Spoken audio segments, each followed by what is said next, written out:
আমার বয়স তখন ১২ কিংবা ১৩ হবে। ফরিদপুর থেকে জালাল না হলেও ৪০ কিলোমিটার তো হবেই। জালালগড়ে বাবা কাজ করতেন কাপড়ের মিলে, ছোট মাসি ফরিদপুরে থাকতেন। এমনি ঝাড়খণ্ডে এখনকার মতো ভালো যাতায়াত ছিল না। সকাল আর দুপুর মিলিয়ে মোট ৩টিই বাস ছিল সারাদিনে। খুব বদমাইশ ছিলাম বলেই দাদা বোর্ডিং এ ভর্তি করে দেন। দাদা তখন বেসফ এর লেফটেন্যান্ট। বোর্ডিং এর ছুটিতে পালা করে আমাদের ছোট মাসির বাড়িতে ছুটি কাটাতে যেতে হতো। মা সরকারি চাকরি করতেন, তাই সময় সুযোগ হতো না দেখেই সুনুদির সাথেই আমাদের পাঠিয়ে দিতেন। পাহাড়ে ঘেরা জায়গাটা আমাদের খুব ভালো লাগত। সুনন্দা মেসোর ছোট বোন, আমাদের থেকে বিশেষ বড় ছিল না, বছর ৫ হবে। দেখতে যেমন মিষ্টি, গান তেমন গাইতে পারত। খেলে আনন্দে কেটে যেত আমাদের কৈশোর। মাসির নাম খুব আধুনিক ছিল, মার থেকে ছোট। মাসি ১৩ বছরের ছোট ছিলেন। রোমা নাম হলেও সবাই মাসিকে রমা করেই ডাকত। অনেক আদর করতেন আমাদের। আর চূড়ান্ত রান্না ছিল হাতের, তাই ফরিদপুরে আসলে ওনার হাতের লিচুর পুডিং, মোরব্বা, কই মাছের কালিয়া, আনারসের চাটনি খেয়ে মন ভরে যেত। যা বানাতেন মুখে স্বাদ লেগে থাকত। মেসো ব্যবসায়ী ছিলেন। এরপর আমরা ব্যারাকপুরে চলে আসি। বাবার বদলি হয়। ছোটবেলার সোনালি দিনগুলো চোখে ভাসে। আমরা সুনন্দাকে কোনোদিন মাসি বলিনি, সুনুদি করেই ডাকতাম। বিহার থেকে ফিরে এসে সুনুদির সাথে বা বড় মাসির সাথে যোগাযোগ হারিয়ে গেছিল। চিঠি ছাড়া কোনো যোগাযোগ থাকত না প্রায়। আর আমাদের বাড়িতে ফোন অনেক পরেই এসেছিল। বাবার বদলির ৪ বছর পরে মাও বদলি হয়ে চলে আসেন। আমাদের ব্যস্তময় জীবন চলতে থাকে। আস্তে আস্তে স্মৃতি ম্লান হতে থাকে। স্কুল শেষ করে, কলেজ শেষ করে, ইউনিভার্সিটি ছাড়িয়ে বেশ বড় হয়ে যায় গাছের মতো। মা বাবার বয়স হয়েছে, দুজনেই রিটায়ার করে দাদার আশ্রয় নিয়েছেন। দাদার ২ ছেলেমেয়ে। দাদা তার পরিবার, মা বাবাকে নিয়ে খুব খুশি। আমি ছোট বলে আমার উপর দায়িত্ব কম ছিল। বয়স ২৭, বিয়ে করলেই করা যায়, কিন্তু বিয়ের দিকে তেমন টান ছিল না। দাদা আম্বালা চলে যাওয়ার পর থেকেই আমি একটু বেশি বেপরোয়া হয়ে উঠলাম। ভালো ব্যাংকে উঁচু পোস্টে চাকরি করার সুবাদে পয়সার অভাব হতো না। বছরে ১-২ বার করে মা বাবা এসে থাকলেও দাদার বাচ্চাদের প্রতি তাদের টান থাকার কারণে আম্বালা ফিরে যেতেন। মা চাইতেন আমরা সবাই একসাথে থাকি, কিন্তু তা সম্ভব হতো না মোবাইল বা ফোনের দৌলতে। এখন কোনো দূরত্ব দূর ছিল না। মনীষাকে আমার ভালো লাগত, কিন্তু বউ হিসাবে ওকে ভাবিনি। মাঝে মাঝেই আমার ফ্ল্যাটে চলে আসত রবিবার। মনীষা সেরকমই মেয়ে ছিল, ইংরেজি স্কুলে পড়ার দৌলতে সব কিছুই রপ্ত করে নিয়েছিল। অল্প বয়সে মনীষা আমাকে বিয়ে করবে বা আমাকে ভালোবাসে এমন সম্পর্ক আমার আর ওর ছিল না। সোজা কোথায় একে অপরের পরিপূরক ছিলাম। আর অফিসে আমার সাবঅর্ডিনেট দিনগুলো খাপছাড়া কাটলেও বুঝতে পেরেছিলাম জীবনে ভোগের মানে কি। কিছুদিন পর জানতে পারলাম দাদা দিল্লিতেই থাকবে, আর সেখানে বাড়ি কিনছে। দাদার ২ ছেলে মেয়েকে সামলে বাড়ি কিনতে অনেক টাকার দরকার পড়ল। মা বাবা তাদের জমানো টাকা ঢেলে দিলেন দাদার বাড়ির পিছনে। পেল্লাই একখানা বাড়ি কিনে দাদা দিল্লিবাসী হয়ে গেলেন। আগে মতো শাসন না করলেও সপ্তাহে একবার ফোনে লেকচার শুনতে হতো। তারাও আমার বিয়ের জন্য উঠে পড়ে লাগলেন। আমার ব্যারাকপুরের ফ্ল্যাটে আমার সাজানো গোছানো সাম্রাজ্যে ঘন কুয়াশা ঢেকে গেল যখন খবর আসলো ব্যক্তিগত শত্রুতার জেরে মেসোর বন্ধুরা তাকে ঠকিয়ে পথে বসিয়ে দিয়েছেন। সব থেকে আশ্চর্যের বিষয়, মেসো এই সব কথা বাড়িতে জানানোর ইচ্ছা পর্যন্ত করেননি। সুনন্দাদির বিয়ে হয়েছে বিহারেই, কিন্তু তার শ্বশুর বাড়ির লোকেরা বিশেষ ভালো ছিলেন না, তাই তারা মেসোমশাইকে সাহায্য করতে অস্বীকার করে। মেসোর অমন সুন্দর বাড়িখানা বিক্রি করেও ধার শোধ করা যায়নি। এমন অবস্থায় মেসো নিজেকে শেষ করে দেওয়ার পথ বেছে নেন। চারিদিকে ঋণের বোঝা আর পাওনাদারদের যন্ত্রণা নিয়ে ছোট মাসির জীবন এখন নরক প্রায়। তাদের একটি কন্যা সন্তান দীপ্তামিতা ক্লাস 10-এ পড়ে মাত্র। তাকে মেসো দুন স্কুলে ভর্তি করিয়েছিলেন অনেক পয়সা খরচা করে। এখন রোমা মাসি মাথায় হাত দিয়ে বসে পড়েছেন। বেশ খারাপ লাগলো একটা মানুষকে কাছে দেখা, এত ভালো লোক, কিন্তু ভাগ্যের কি পরিহাস। মা বাবার আদেশ আসলো দিল্লি থেকে। এরকম পরিস্থিতিতে আমার কাছে শুধু আদেশ আসে, তুই তো অনেক ইনকাম করিস, তুই মাসিকে নিজের কাছে রাখ। অত বড় ফ্ল্যাট কি করবি একা থেকে? তার চেয়ে মাসি রান্না বান্না করে দেবে, আর দীপা স্কুলের ছুটিতে আসবে থাকবে। মাসির আমরা ছাড়া কে আছে বল? মাসিকে একটা ভালো কাজ দেখে দে। মাসি তো পাস। মার আদেশে আমার সোনার লঙ্কা ছারখার হয়ে গেল। মনীষাকে জানালাম যে আমাদের মস্তির দিন শেষ। আর বন ধুরা যারা আসত আমার ঘরে বেপরোয়া মস্তি করত, তাদের গার্লফ্রেন্ডদের নিয়ে তাদের আশা হতাশাতে পরিণত হলো। মাসির বয়স এমন কিছু বেশি ছিল না যে জীবন শেষ হয়ে গেছে, 40 শেষ করেছে সবে, কিন্তু এমন প্রৌঢ়া মহিলাকে ঘরে রাখা মানে নিজের সব প্রাইভেসিতে আমের আটি। ফোনে মাসির কান্না হাতে পায়ে ধরা শুনে আমার বুক গলে গেল। মাসির দেনা শোধ করতে করতে আমার পুঁজি প্রায় শেষ হবে। এমন সময় মাসির মেয়ের স্কুল থেকে ফোনে আসলো, সামনের বছরের টিউশন ফি ভরতে হবে, অনেক টাকাই নেই করে খরচা হয়েছে, বাধ্য হয়েই সেভিংস এর কিছু কালো টাকা ভাঙিয়ে ড্রাফট করে পাঠিয়ে দিলাম। মাসির প্রতি ভালোবাসা থাকলেও এখন আমি আর ছোট নেই। দাদা বাবারাই সব ব্যবস্থা করে মাসির ঝাড়খণ্ডের জিনিসপত্র বিক্রি বাট্টা করিয়ে দিলেন। বোচকা বুচকি নিয়ে মাসি আমার ফ্ল্যাটে উঠলেন। আমার নরকীয় দিন শুরু হলো। মাসি কে বুঝতে দেওয়া সম্ভব নয় যে আমি একেবারেই খুশি নয়। কিছু কিছু বন্ধুরা লাল পানি খেতে আসত, তারাও এসে ফিরে যেতে লাগলো। ছোটবেলায় মাসিকে যা দেখেছিলাম এখন মাসির অনেক পরিবর্তন হয়েছিল। সুন্দর মুখখানা মায়া জড়ানো। আমার মাসি এমনিতেই 5 ফুট 5 ইঞ্চি লম্বা, আগের চুল বয়কাট রাখতেন, কিন্তু এখন লম্বা চুলের বিনুনি ফর্সা সুন্দরী মুখে অসাধারণ একটা লালিত্য। মাসি কখনো আমাকে রনি বা রঞ্জন বা সুরঞ্জন সব নামেই ডাকতেন। সকালে রান্না করে আমার রান্না খাইয়ে টিফিন ও দিয়ে দিতেন। সত্যি বলতে মাসির রান্না খেয়ে এত তৃপ্তি পেতাম যে বাকি সব কিছু ভুলেই যেতাম মাসির পাশে। এইভাবে দাঁড়ানোতে মাসি আমার সামনে অনেক কৃতজ্ঞতা প্রকাশ করতেন, যা আমি চাইতাম না। ভালো লাগতো না একরকম মাসির সংসার যেন আমি চালাছিলাম। 2 সপ্তাহ কেটে গেছে, মাসি এসেছে। মাসি মাঝে মাঝে আমার ফোনে মার সাথে বাবার সাথে কথা বলে নিয়ে লাল পানি খাওয়া মেয়ে মানুষ নিয়ে ফুর্তি করা একদম লাটে উঠে গেল। মনীষা নিজের খিদে মেটাতে রাহুলকে বেছে নিল। রাহুল আমার এক কলিগ কুকুরের মতো মনীষার পিছন পিছন ঘুরে বেড়াত সুযোগ পেল, তাই আমার দুর্বলতাকে কাজে লাগিয়ে লাল পানি খাইয়ে মনীষাকে নিয়ে ফুর্তি শুরু করল। কাজ অফিস করতে করতে কেটে গেল 1 মাস।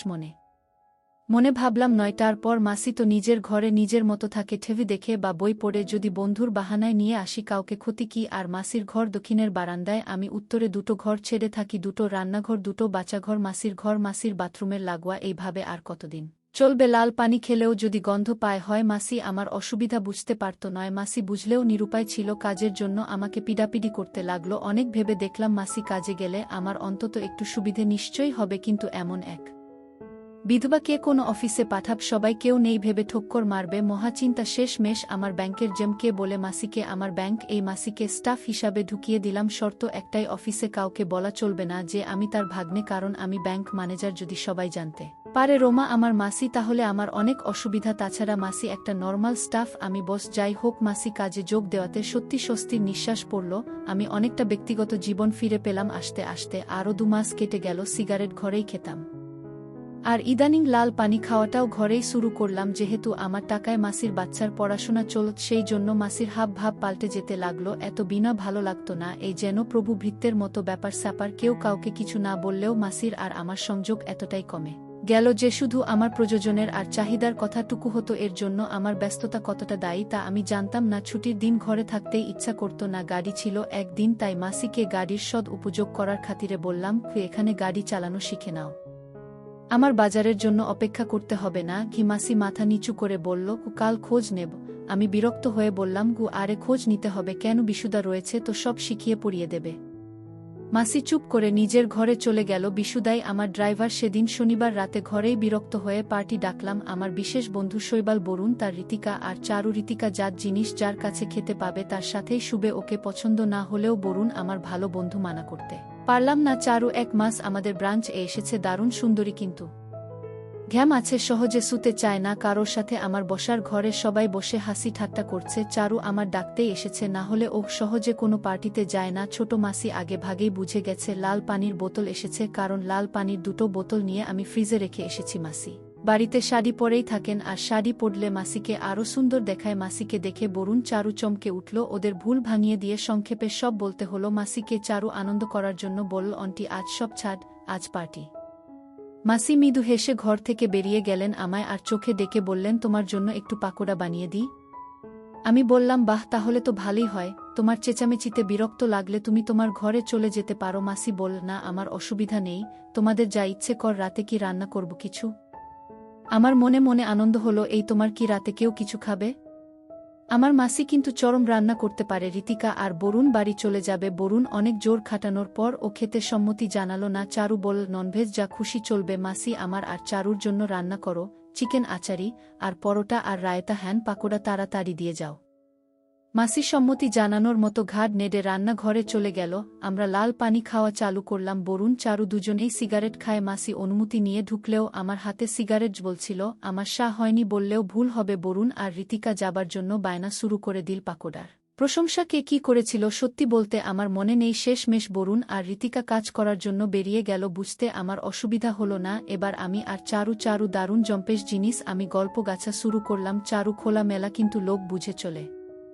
আমার হাই পোস্ট, তাই আমাকে সমীহ করলেও ওর মনে কি আছে বোঝা শক্ত। তাই সাধারণভাবেই শুরু হলো কথাবার্তা। চারু কথা বলতে বলতে জানানো যে সে ব্যাঙ্গালোরে থেকে কলকাতায় এসেছে, শুধু বদলি নিয়েই নয়, তার বাবাও এসেছে বদলি হয়ে। এছাড়া পড়াশোনা ব্যাঙ্গালোরেই করেছে। আমি বিয়ের কথা জিজ্ঞাসা করতেই কুক দিয়ে গেল চারু, আর বিয়ে?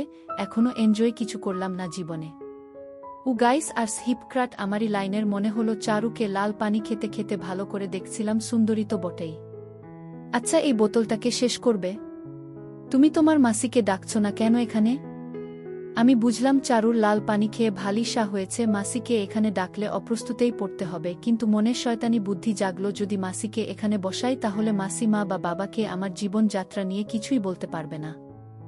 আর কোনোভাবে যদি চারু বা অন্য কাউকে এনে সেবা দিতে পারি তাহলে মাসির মুখ বন্ধ হয়ে যাবে। চারুকে উস্কে দিয়ে বললাম, আমি ডাকলে মাসি লজ্জায় নাও আসতে পারে, তার চেয়ে তুমি জোর করে ধরে নিয়ে এসক বলে চারু উঠে মাসির ঘরের দিকে গেল। রান্না শেষ করে মাসি নিজের ঘরে বসে আছে টিভি নিয়ে। চারুর হাঁটা লক্ষ্য করলাম, একটু টাল খাচ্ছিল পিছন দেখবার মতো। আমার মনে মনে একটু অপরাধ বোধ জাগছিল। ঘরে পার্টি করা ঠিক হলো না বোধহয়। একটা সিগারেট নিয়ে ধরিয়ে পেকটা শেষ করতেই আমার চোখ চানা বড়া হয়ে গেল। চারু এক প্রকার টেনেই মাসিকে জোর করে নিয়ে এসেছে। ভীষণ বেমানান লাগছিল মাসিকে এই পরিবেশে। চারু হাত ধরে মাসিকে সোফাতে বসিয়ে বলল, আমরা খাচ্ছি, আপনাকেও খেতে হবে, কোনো আপত্তি শুনছি না।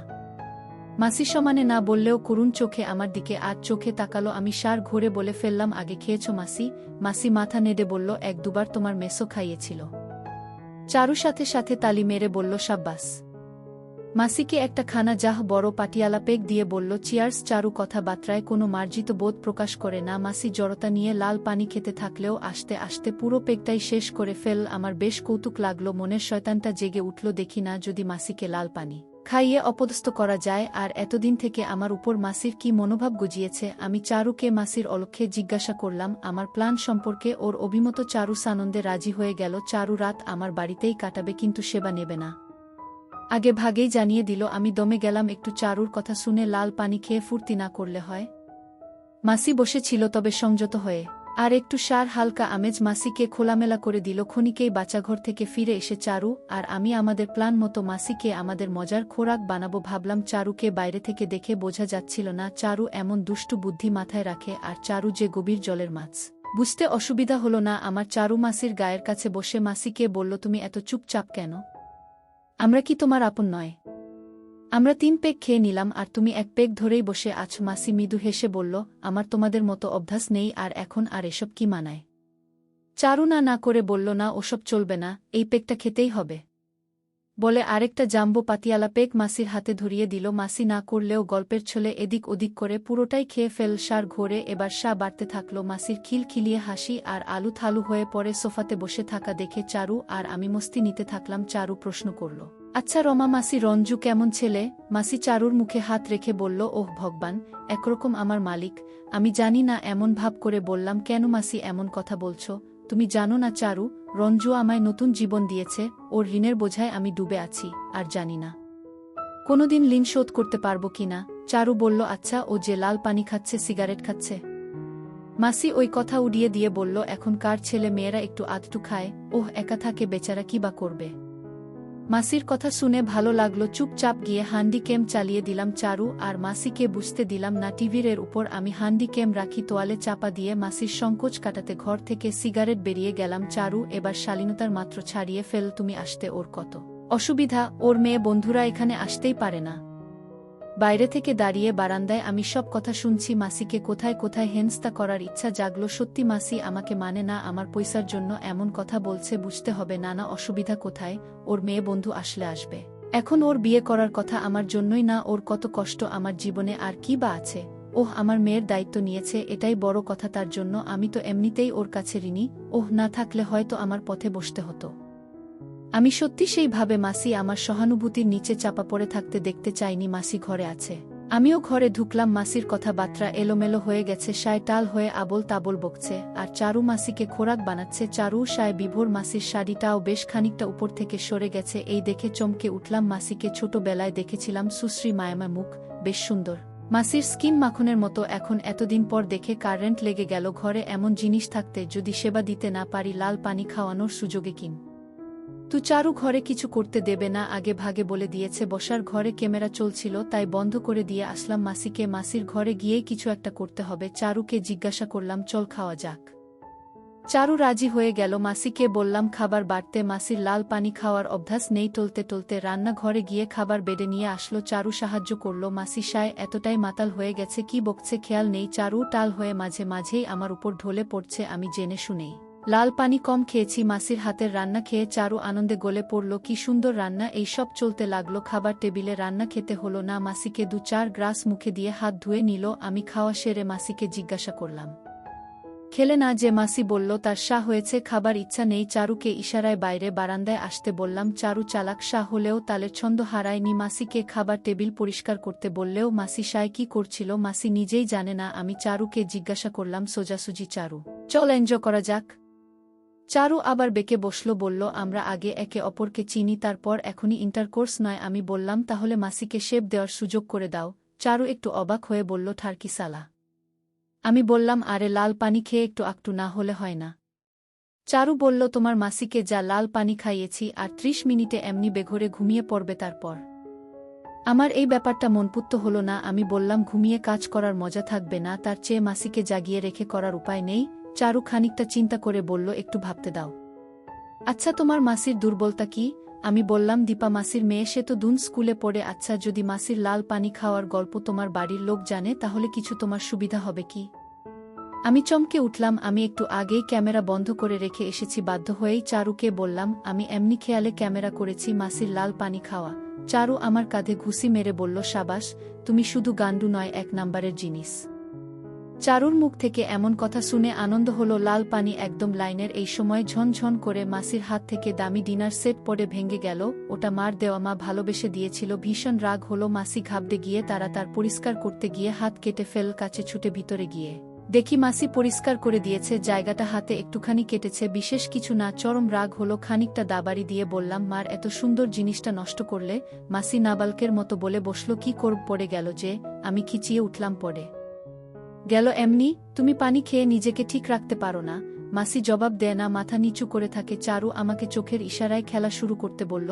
আমি রাগ করতে পারি না, তবুও বেশ হাঁকিয়ে বললাম তুমি পানি খেয়েছ আমাদের সাথে বসে। তুমি যেন কেউ জানলে কি হবে?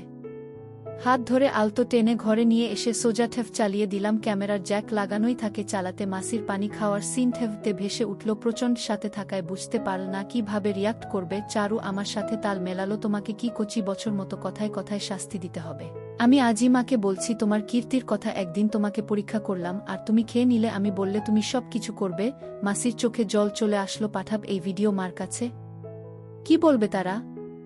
মাসি নির্যাতিতার মতো শাড়ির আঁচল কোমরের খুঁটে গুজে আমার পা জড়িয়ে ধরে বলল রঞ্জু ভুল হয়ে গেছে। আমি বললাম ভুল আর কত করবে মাসি? তার চেয়ে আমি দীপাকে টাকা পাঠানো বন্ধ করে দিই।